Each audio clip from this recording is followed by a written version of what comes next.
मी तुमचा कधी शब्द मोडत नाही, तुम्ही सुद्धा शब्द मोडायचा नाही. शांतता म्हणजे शांतता. जवान नळलेली तवा बघू, तुम्ही काळजी करू नका. मी बी कट्टर तुमच्या सारखाच मराठा आहे.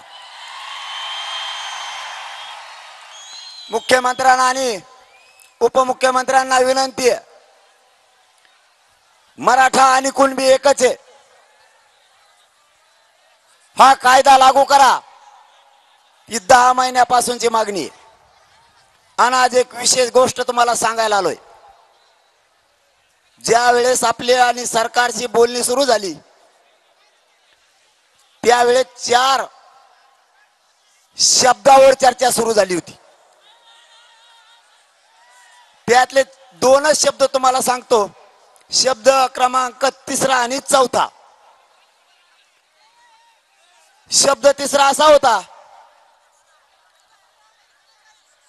ज्या मराठ्यांची नोंद सापडली त्या नोंदीच्या आधारावर नोंद न सापडलेल्या मराठ्याला त्याच नोंदीच्या आधारावर त्याच्या सोयऱ्यांना, सगळ्या सोयऱ्यांना कुणबी जात प्रमाणपत्र द्यायचं. सगळे सोयरे या शब्दावरती चर्चा झाली. मला माहित होतं गिरीश महाजन माणसाला फसवतो. ज्या ज्या आंदोलनात तो माणूस गेला ते आंदोलन कायमचं बंद पडलं.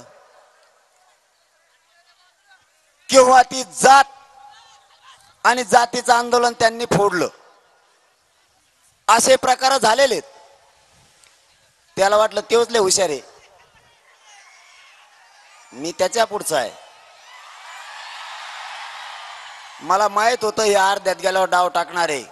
कारण हे लोक असे असतात राजकारणी, एकत्रित येत माणसाला आंदोलन करून करून आणि नंतर म्हणते तुम्हीच म्हणला होता ते शब्द, तर त्या शब्दावर आम्ही तर दिलं. सगळे सोयरे एक शब्द होता. त्याने आता या 15 दिवसात चालू केलंय बघा, सगळे सोयऱ्याची अंमलबजावणी टिकणार नाही. तो म्हणतोय बर ती जर टिकणार नाही तर मग छगन भुजबळला ती रद्द करा म्हणून संडास कम लागली.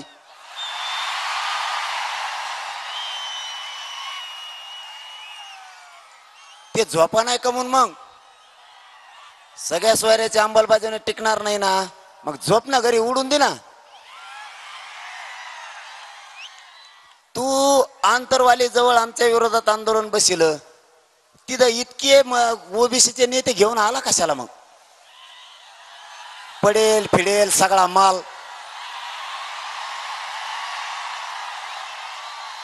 कशाला घेऊन आला?